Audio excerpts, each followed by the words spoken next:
بسم الله الرحمن الرحيم ബിസ്മില്ലാഹി അള്ളാഹുവിന്റെ നാമത്തിൽ.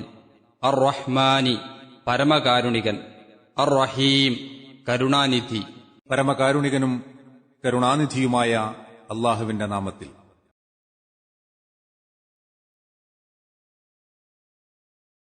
ما أفاء الله على رسوله من أهل القرى فلله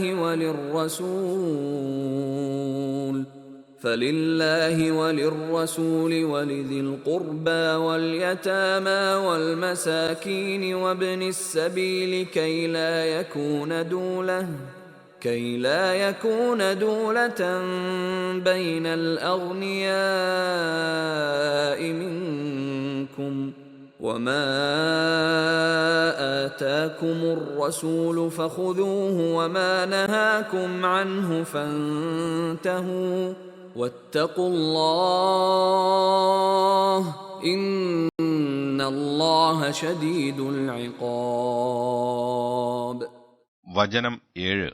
മാ അഫ അല്ലാഹു, അല്ലാഹു ഫൈ ആക്കി കൊടുത്തത് എന്തോ, കൈവരുത്തി കൊടുത്തത് എന്തോ, അല റസൂലിഹി തന്റെ റസൂലിന്, മിൻ അഹ്ലിൽ ഖുറ രാജ്യക്കാരിൽ നിന്ന്, നാട്ടുകാരിൽ നിന്ന്, ഫലില്ലാഹി അത് അല്ലാഹുവിനാണ്, വലിർ റസൂലി റസൂലിനും, വലിദിൽ ഖുർബ അടുത്ത കുടുംബത്തിനും, വൽയതാമ അനാഥകൾക്കും, വൽ മസാക്കീൻ സാധുക്കൾക്കും, വബിനിസ്സബീലി വഴിപോക്കനും, കൈലായക്കൂന അതാവാതിരിക്കുന്നതിനു വേണ്ടി, ദൂലത്തൻ ഉപയോഗിക്കപ്പെടുന്നത്, കൈമാറ്റം ചെയ്യപ്പെടുന്നത്, ബൈനൽ അഗ്നിയായി ധനികന്മാർക്കിടയിൽ, മിൻകും നിങ്ങളിൽ നിന്ന്,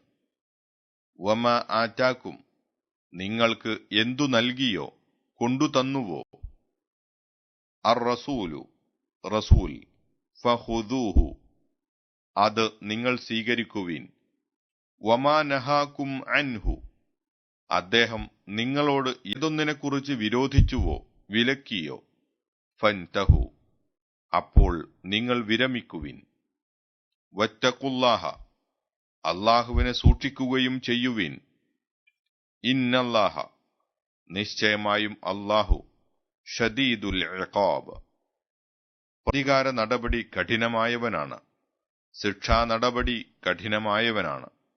എന്നുവെച്ചാൽ അള്ളാഹു അവന്റെ റസൂലിനു രാജ്യക്കാരിൽ നിന്നും കൈവരുത്തി ഫൈ ആക്കി കൊടുത്തതെന്തോ അതു അള്ളാഹുവിനും റസൂലിനും അടുത്ത കുടുംബങ്ങൾ, അനാഥകൾ, സാധുക്കൾ, വഴിപോക്കർ എന്നിവർക്കുമുള്ളതാകുന്നു. നിങ്ങളിൽ നിന്നുള്ള ധനികന്മാർക്കിടയിൽ കൈമാറപ്പെടുന്നതാകാതിരിക്കുവാൻ വേണ്ടിയത്രേ അതു. റസൂൽ നിങ്ങൾക്ക് കൊണ്ടുതന്നതെന്തോ അതു നിങ്ങൾ സ്വീകരിച്ചുകൊള്ളുക. അദ്ദേഹം നിങ്ങളോട് എന്തിനെക്കുറിച്ച് വിരോധിച്ചുവോ അതിൽ നിന്നും വിരമിക്കുകയും ചെയ്യുക. നിങ്ങൾ അള്ളാഹുവിനെ സൂക്ഷിക്കുകയും ചെയ്യുവിൻ. നിശ്ചയമായും അള്ളാഹു ശിക്ഷാ നടപടി കഠിനമായവനാകുന്നു.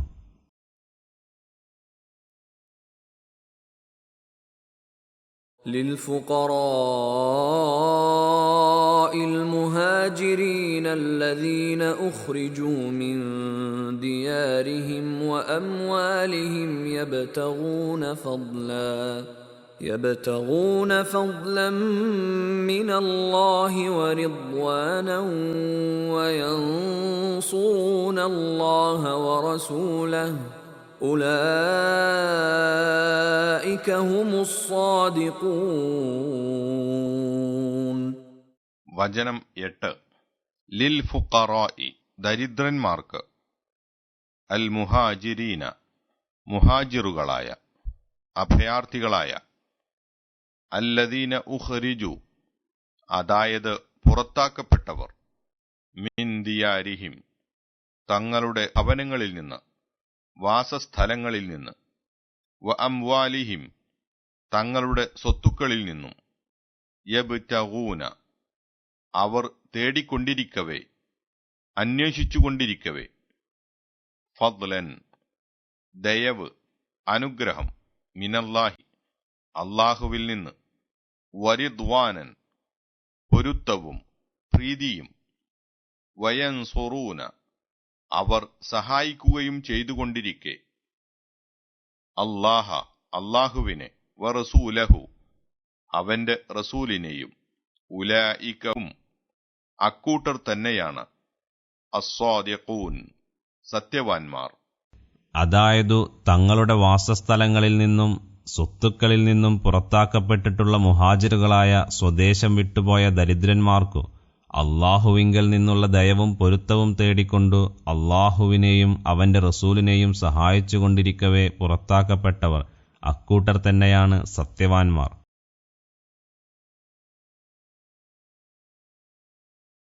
ഏഴാം വചനത്തിന്റെ വിശദീകരണം. ബനൂ നളീറിൽ നിന്ന് അള്ളാഹു റസൂൽ സല്ലല്ലാഹു അലൈഹി വസല്ലം തിരുമേനിക്ക് കൈവരുത്തി കൊടുത്ത പോലെ ഇനി മേലിലും വല്ല നാട്ടുകാരിൽ നിന്നും ലഭിച്ചേക്കുന്ന എല്ലാ ഫൈഉകളും റസൂലിനും അവിടുത്തെ അടുത്ത കുടുംബം, അനാഥകൾ, സാധുക്കൾ, വഴിപോക്കർ അഥവാ നിരാലംബരായ യാത്രക്കാർ എന്നിവർക്കും ഉള്ളതാണ്. ലില്ലാഹി അഥവാ അള്ളാഹുവിനും എന്ന് പറഞ്ഞതിന്റെ താൽപര്യം അള്ളാഹുവിനും ഒരു ഓഹരി വേണമെന്നല്ല. യഥാർത്ഥത്തിൽ ആ സ്വത്ത് അള്ളാഹുവിൻ്റേതാണ്.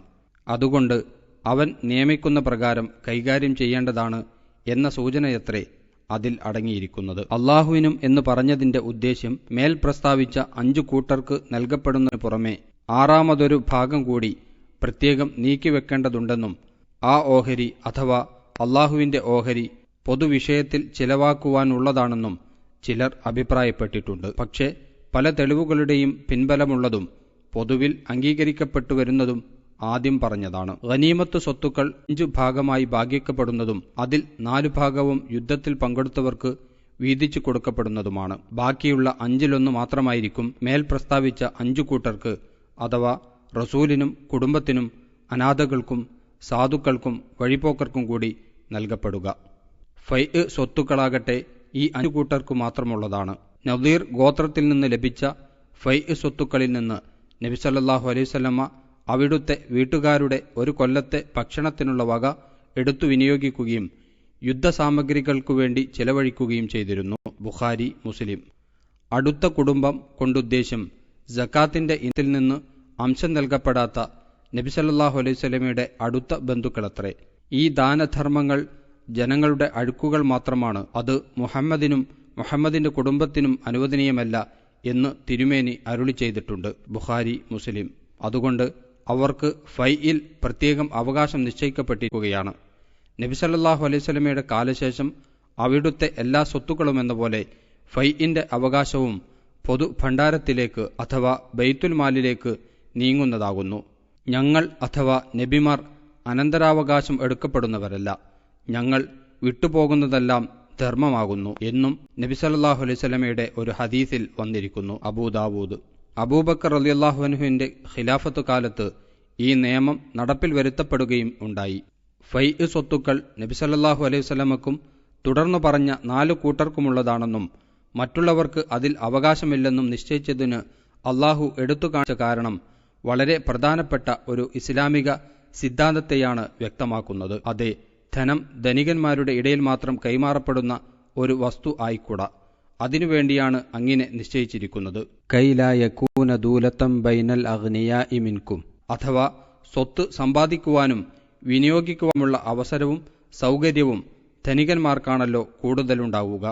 ഗനീമത്ത് സ്വത്തുക്കൾ ഭാഗിക്കുമ്പോഴും താരതമ്യേന അവർക്കായിരിക്കും കൂടുതൽ ലഭിക്കുവാൻ സാധ്യത.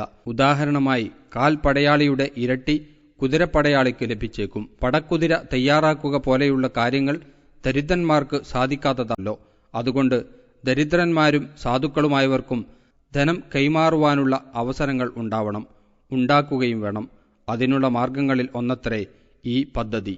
ഈ ലക്ഷ്യം വെച്ച് അഥവാ ധനം ധനികന്മാർക്കിടയിൽ കൈകാര്യം ചെയ്യുന്നതായാൽ പോരാ, മറ്റുള്ളവർക്കിടയിലും കൈകാര്യം ചെയ്യപ്പെടുന്നതാവണം എന്ന ലക്ഷ്യം ഇസ്ലാം ആവിഷ്കരിച്ചിട്ടുള്ള നിയമങ്ങളും പദ്ധതികളും പലതുണ്ട്. സക്കാത്ത് സമ്പ്രദായം നിയമിച്ചത്, പൂഴ്ത്തിവെപ്പും പലിശയും നിരോധിച്ചത് തുടങ്ങിയ പലതും. ഈ 3 കാര്യങ്ങൾ മാത്രം സമുദായം വേണ്ടതുപോലെ നടപ്പിൽ വരുത്തിയിരുന്നുവെങ്കിൽ ഇന്നുവരെ ശരിക്കൊരു നിർവചനം പോലും ചെയ്യപ്പെട്ടിട്ടില്ലാത്ത സോഷ്യലിസത്തിന്റെ അഥവാ സ്ഥിതി സമത്വത്തിന്റെ പേരിൽ ഇന്ന് കാണപ്പെടുന്നതുപോലെ ലോകം മുഴുക്കെ ബഹളം കൂട്ടേണ്ടി വരികയില്ലായിരുന്നു. നിയമപ്രകാരമുള്ള സക്കാത്തിനു പുറമെ അപ്പപ്പോൾ നേരിടുന്ന വ്യക്തിപരമോ സാമൂഹ്യമോ ആയ ആവശ്യങ്ങൾ കഴിവുള്ളവർ കഴിവനുസരിച്ച് ചിലവഴിക്കൽ നിർബന്ധമാണെന്നും ഖുർആനും ഹദീസും ആവർത്തിച്ചാവർത്തിച്ചു പറഞ്ഞിട്ടുള്ളതാണ്. കൂടാതെ അടിയന്തര ഘട്ടങ്ങളിൽ നിർബന്ധപൂർവം അത് ചെയ്യിക്കുവാനുള്ള അധികാരവും അവകാശവും ഉത്തരവാദപ്പെട്ടവർക്കുണ്ട് താനും. പക്ഷേ സോഷ്യലിസത്തിന്റെ ലഹരിയിൽ മതിമറന്നവർ ആഗ്രഹിക്കുന്നതുപോലെ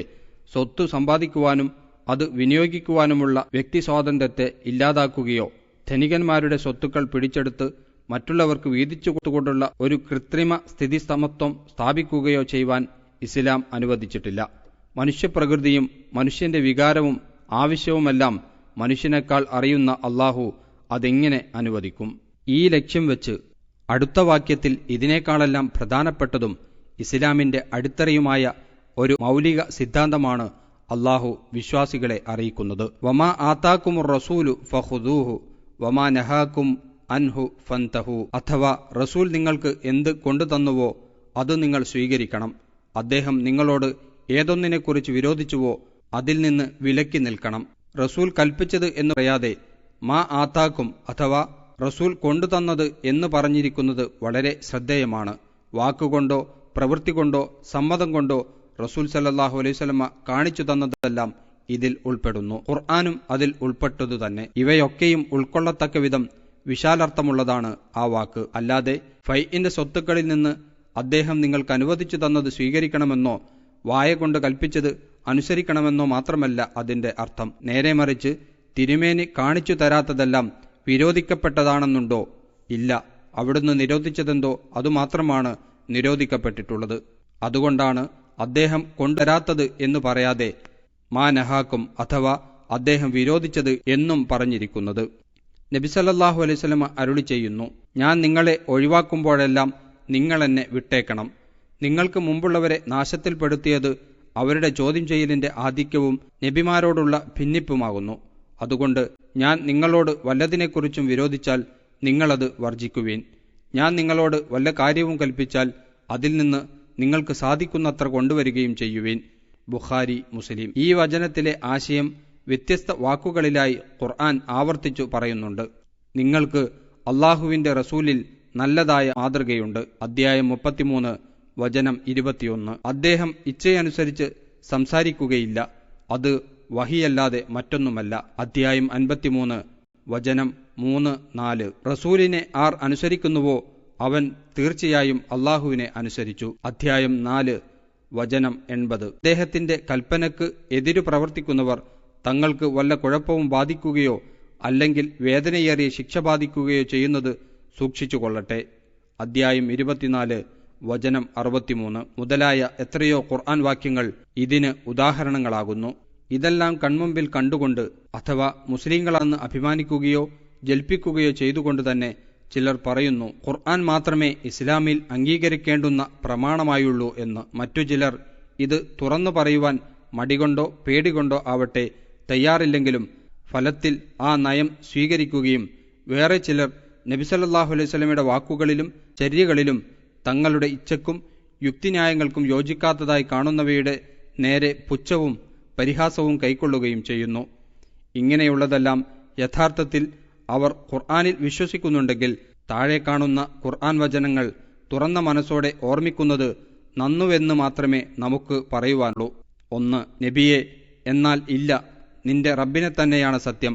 അവർക്കിടയിൽ ഭിന്നിപ്പുണ്ടാക്കുന്ന കാര്യത്തിൽ നിന്നെ അവർ വിധികർത്താവാക്കുകയും പിന്നീട് നീ തീരുമാനം ചെയ്തതിനെക്കുറിച്ച് അവരുടെ മനസ്സുകളിൽ യാതൊരു വിഷമവും അവർക്കുണ്ടാകാതിരിക്കുകയും അവർ അതിനെ ശരിക്കു സമ്മതിക്കുകയും ചെയ്യുന്നതുവരെ അവർ വിശ്വസിക്കുകയില്ല. അധ്യായം 4 വചനം 65. 2. ഒരു സത്യവിശ്വാസിക്കാകട്ടെ സത്യവിശ്വാസിനിക്കാകട്ടെ അള്ളാഹുവും അവന്റെ റസൂലും ഒരു കാര്യം തീരുമാനിച്ചാൽ തങ്ങളുടെ കാര്യത്തെക്കുറിച്ച് തങ്ങൾക്ക് തിരഞ്ഞെടുപ്പ് അഥവാ അഭിപ്രായമുണ്ടായിരിക്കുവാൻ പാടുള്ളതല്ല. അള്ളാഹുവിനോടും അവന്റെ റസൂലിനോടും ആർ അനുസരണക്കേട് കാണിക്കുന്നുവോ അവൻ തീർച്ചയായും വ്യക്തമായ വഴിപിഴവ് പിഴച്ചുപോയിരിക്കുന്നു. അധ്യായം 33 വചനം 36. വമാ ആതാക്കുമുർ റസൂലു ഫഖുദൂഹു വമാ നഹാക്കും അൻഹു ഫന്തഹു. അഥവാ റസൂൽ കൊണ്ടുതന്നതെല്ലാം സ്വീകരിക്കണം, വിരോധിച്ചതെല്ലാം വർജിക്കണം എന്ന വചനത്തിന്റെ അർത്ഥവ്യാപ്തിയെപ്പറ്റി സ്വഹാബികൾ എങ്ങനെ മനസ്സിലാക്കിയിരുന്നുവെന്ന് കാണുന്നത് നന്നായിരിക്കും. ശരീരത്തിൽ പച്ചകുത്തുകയും കുത്തിക്കുകയും ചെയ്യുന്ന സ്ത്രീകളും ഭംഗിക്കുവേണ്ടി പല്ല് രാവി ശരിപ്പെടുത്തുകയും രാവി വിടവുണ്ടാക്കുകയും ചെയ്യുന്ന സ്ത്രീകളെയും റസൂൽ സല്ലല്ലാഹു അലൈഹി വസല്ലമ ശപിച്ചിരിക്കുന്നു എന്ന് ഇബ്നു മസ്ഊദ് റളിയല്ലാഹു അൻഹു പറയുകയുണ്ടായി. ഈ വിവരം ഉമ്മു യാക്കൂബ് റളിയല്ലാഹു അൻഹ എന്ന ഒരു സ്ത്രീ കേട്ടു. അവർ അദ്ദേഹത്തോട്, താങ്കൾ ഇന്നിന്നവരെ ശപിച്ചു പറഞ്ഞുവോ എന്ന് ചോദിച്ചു. അദ്ദേഹം പറഞ്ഞു, റസൂൽ തിരുമേനി ശപിച്ചവരെ എന്തുകൊണ്ട് എനിക്ക് ശപിച്ചുകൂടാ? അത് അള്ളാഹുവിന്റെ കിതാബിലുണ്ട് താനും. സ്ത്രീ പറഞ്ഞു, മുസ്ഹഫിന്റെ 2 ചട്ടകൾക്കിടയിലുള്ളതെല്ലാം ഞാൻ വായിച്ചിട്ടുണ്ട്, അതിലൊന്നും ഇത് കണ്ടില്ലല്ലോ. ഇബ്നു മസ്ഊദ് റളിയല്ലാഹു അൻഹു പറഞ്ഞു, നിങ്ങളത് വായിച്ചിട്ടുണ്ടെങ്കിൽ നിങ്ങളത് കണ്ടിട്ടുമുണ്ട്. വമാ ആതാകുമുർ റസൂലു ഫഖുദൂഹു വമാ നഹാകും അൻഹു ഫൻതഹു. അഥവാ റസൂൽ നിങ്ങൾക്ക് എന്തു കൊണ്ടുതന്നുവോ അത് നിങ്ങൾ സ്വീകരിക്കണം. അദ്ദേഹം നിങ്ങളോട് ഏതൊന്നിനെക്കുറിച്ച് വിരോധിച്ചുവോ അതുകൊണ്ട് അതിൽ നിന്ന് വിലക്കി നിൽക്കണം എന്ന വാക്യം വായിച്ചിട്ടില്ലേ? സ്ത്രീ പറഞ്ഞു, വായിക്കാതെ. ഇബ്നു മസ്ഊദ് റളിയല്ലാഹു അൻഹു പറഞ്ഞു, എന്നാൽ മേൽപ്പറഞ്ഞതെല്ലാം തിരുമേനി വിരോധിച്ചിരിക്കുന്നു. ബുഖാരി, മുസ്ലിം. നബിചര്യകളെ പുറന്തള്ളിക്കൊണ്ട് ഖുർആൻ മാത്രം മതിയെന്ന് പറയുന്നവരെപ്പറ്റി തിരുമേനി നേരത്തെ തന്നെ പ്രവചനം ചെയ്തിട്ടുള്ളത് കാണുമ്പോൾ ഓരോ സത്യവിശ്വാസിക്കും ആശ്ചര്യവും ആത്മവിശ്വാസവും തോന്നിയേക്കുന്നതാകുന്നു. ഏതുതരം ആളുകളിൽ നിന്നാണ് അത്തരം വാദങ്ങൾ പുറത്തുവരികയെന്നുകൂടി ആ പ്രവചനത്തിൽ അവിടുന്ന് ചൂണ്ടിക്കാട്ടിയിരിക്കുന്നു. തിരുമേനി പറയുന്നു, ലാ ഉൽഫി അന്ന അഹദുക്കും മുത്തക്കി അൻ അല അരീഖതിഹി യഅ്തീഹി അംറുൻ മിമ്മ അമർത്തുബിഹി ഔ നഹൈതു അൻഹു ഫയഖൂൽ ലാ അദ്രി മാ വജദനാ ഫീ കിതാബില്ലാഹി അത്ബഅനാഹു. സാരം, നിങ്ങളിലൊരാൾ തന്റെ അലങ്കൃതമായ കട്ടിലിൽ ചാരിയിരുന്ന് സുഖിച്ചുകൊണ്ടിരിക്കെ ഞാൻ കൽപ്പിച്ചതോ വിരോധിച്ചതോ ആയ വല്ല കാര്യവും ഞാൻ കൽപ്പിച്ചതോ വിരോധിച്ചതോ ആയ വല്ല കാര്യവും അവന്റെ അടുക്കൽ വരികയും അപ്പോൾ അവൻ എനിക്ക് അതൊന്നും അറിഞ്ഞുകൂടാ, നാം അള്ളാഹുവിന്റെ കിതാബിൽ കണ്ടത് നമുക്ക് പിൻപറ്റാം എന്ന് പറയുകയും ചെയ്യുന്നത് ഞാൻ കണ്ടെത്താതിരിക്കട്ടെ. അഹ്മദ്, അബൂദാവൂദ്, തിർമിദി, ഇബ്നു മാജ, ബൈഹഖി. ആയത്തിന്റെ അവസാനത്തിൽ അള്ളാഹുവിനെ സൂക്ഷിക്കണമെന്ന് പറഞ്ഞതും അള്ളാഹു കഠിനമായ ശിക്ഷാ നടപടി എടുക്കുന്നവനാണെന്ന് പറഞ്ഞതും അത്തരക്കാർ ഓർത്തിരിക്കേണ്ടതാണ്. ഫൈഇന്റെ സ്വത്തുക്കൾ നബി സല്ലല്ലാഹു അലൈഹി വസല്ലം തിരുമേനിക്ക് പുറമെ 4 കൂട്ടരിൽ വിനിയോഗിക്കുവാനുള്ളതാണ് എന്ന് പറഞ്ഞുവല്ലോ. ഈ 4 കൂട്ടർ എത്തരത്തിലുള്ളവരാണെന്നും അവരുടെ പ്രത്യേകതകൾ എന്താണെന്നും അള്ളാഹു തുടർന്നു പറയുന്നു. 8-ാം വചനത്തിന്റെ വിശദീകരണം. റബ്ബുനല്ലാ അഥവാ ഞങ്ങളുടെ റബ്ബ് അള്ളാഹുവാണ് എന്ന് പറഞ്ഞ കാരണത്താൽ മക്കായിൽ നിന്ന് നാടും വീടും സ്വത്തുമെല്ലാം വിട്ടേച്ച് മദീനയിലേക്ക് നാടുകടക്കുവാൻ നിർബന്ധിതരായ മുഹാജിറുകളാണ് ഫൈഇന് അർഹരായ മേൽ പ്രസ്താവിച്ച 4 കൂട്ടരിൽ ഒരു വിഭാഗം. അള്ളാഹുവിന്റെ അനുഗ്രഹവും പൊരുത്തവുമാണ് അവരുടെ ലക്ഷ്യം. അള്ളാഹുവിന്റെ ദീനിനെയും നബി സല്ലല്ലാഹു അലൈഹി വസല്ലം തിരുമേനിയെയും സഹായിച്ച് സംരക്ഷിക്കുവാൻ സർവവും സമർപ്പിച്ചവരാണവർ. അപ്പോൾ അവർ തന്നെയാണ് സത്യവിശ്വാസം സത്യമായി പുലർത്തിയവർ. മറുതുണിയിരിക്കട്ടെ, ഉടുതുണി പോലുമില്ലാത്ത, ഭാവി ജീവിതത്തിന് പോകട്ടെ, ഹിജ്രി യാത്രക്കുള്ള ചെലവിന് പോലുമില്ലാത്ത വിധത്തിലാണവർ മദീനയിൽ വന്നിരിക്കുന്നത്. ബനൂ നളീറിന്റെ ഈ സംഭവം നടക്കുമ്പോഴും അവർ ദരിദ്രവർഗം തന്നെ. മദീനക്കാരായ അൻസാരികളുടെ സഹായമാണ് അവർക്കവിടെ പ്രധാനമായും അവലംബം. ഇതുകൊണ്ടായിരിക്കും ദരിദ്രന്മാരായ മുഹാജിറുകൾ എന്നു പറയാതെ ലിൽ ഫുഖറാ ഇൽ മുഹാജിരീൻ അഥവാ മുഹാജിറുകളായ ദരിദ്രന്മാർ എന്ന് അള്ളാഹു പറഞ്ഞതും. നളീറിൽ നിന്ന് ലഭിച്ച ഫൈഅ് സ്വത്തിൽ നിന്ന് നബി സല്ലല്ലാഹു അലൈഹി വസല്ലം അധികം നൽകിയത് മുഹാജിറുകൾക്കായിരുന്നു. അൻസാരികൾക്ക് ചുരുക്കം ചിലർക്ക് മാത്രമേ നൽകുകയുണ്ടായുള്ളൂ. അതിനും കാരണം ഇതുതന്നെ.